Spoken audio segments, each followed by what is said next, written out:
நமஸ்காரம். Welcome to Sri சக்கரம் channel.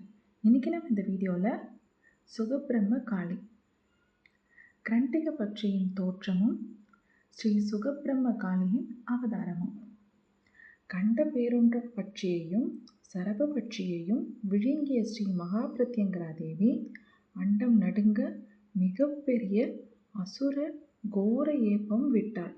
இந்த ஏப்பத்தினால் உருவானதுதான் கிரண்டிகாசுரன் எனும் கிளிமுகமும் ஆண் உடலும் கொண்ட ஓர் அசுர பட்சி. அதுதான் கிரண்டிகா பட்சி. அப்பட்சி பிரம்மதேவரை நோக்கி தவம் செய்தது. ஈரேழு உலகத்தையும் அண்ட சராசரத்தையும் தாமே ஆள வேண்டும் எனும் வரம் வேண்டுகிறான். கேட்ட வரத்தை பிரம்மரும் தருகிறார். ஆனால் மரணம் இல்லா வரம் தர இயலாதென்றும் நீ கேட்கும்படி மரணம் நிகழும் என்றும் சொன்னார்.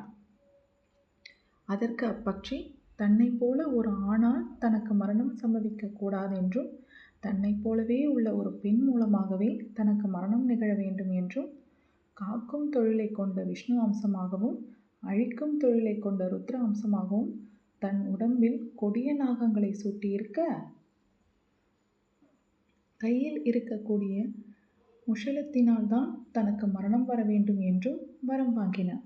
அந்த அசுரனின் அட்டூழியத்தில் பெரும் அவதியை அனுபவித்த தேவர்கள், தேவ மாதர்களும் கிண்ணர்களும் கிம்புருடர்களும் சித்த வித்யாதர்களும் ஒன்று திரண்டு இவனுக்கு ஒரு முடிவு வேண்டி தேவவியாசரின் மகனான கிளிமுகத்தில் இருக்கக்கூடிய சுகபிரம்ம மகரிஷி அவரிடம் சென்று முறையிட்டனர். சுகா என்ற வடமொழி சொல்லுக்கு கிளி என்று பொருள். அதனால் அவருக்கு பெயர் சுகர். கிளிமுகம் கொண்ட மகரிஷி சுகபிரம்ம மகரிஷி ஆவார்.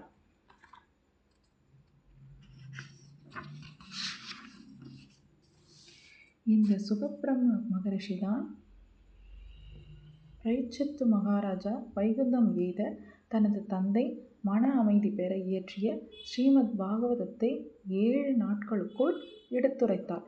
அதனால்தான் பாகவதம் இன்றும் பிரபலமாக உள்ளது. சுகபிரம்ம மகரிஷியை பற்றி பலரும் அறிந்திருக்கக்கூடும். கிளிமுகம் கொண்ட மகரிஷி சதா பிரம்மத்தோடு ஒன்றிய நிலையில் இருந்ததால் சுகபிரம்ம மகரிஷி என்றும் அழைக்கப்பட்டார். இவர் மகாபாரதத்தை உலகுக்கு தந்த வேதவியாசரின் புதல்வர்.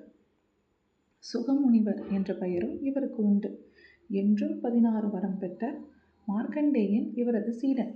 இவரது மற்றொரு சீடன் கௌடபாதர்.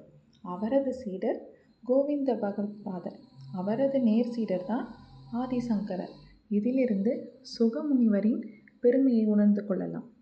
இந்த கிரண்டிக அசுரன் பிரத்யங்கரா அகோர ஏப்பத்தால் உருவானதால் அத்தேவியே இவனுக்கு ஒரு முடிவு கட்ட வேண்டும் என தேவர்கள் வேண்டினர். கதம்ப வனத்திலே கிளிகள் கொஞ்சி விளையாடும் சோலையிலே அம்மனை நோக்கி தேவர்கள் தவம் இருந்தனர். மனமகிழ்ந்த அம்பாள் ஒரு புதன்கிழமை அன்று சதுர்த்தசி திதியில் புனர்பூச நட்சத்திரத்தில் அவதாரம் செய்தார்.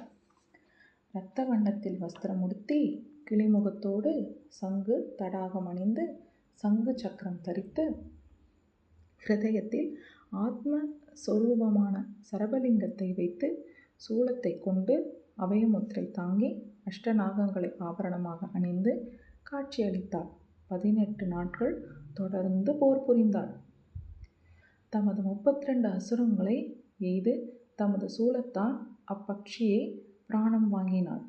அவனின் குருதியை குடித்தாள்.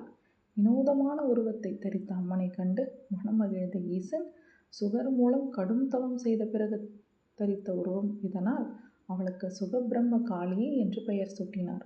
இதுவே சுகபிரம்ம காளியின் சரித்திரமாகும். நன்றி.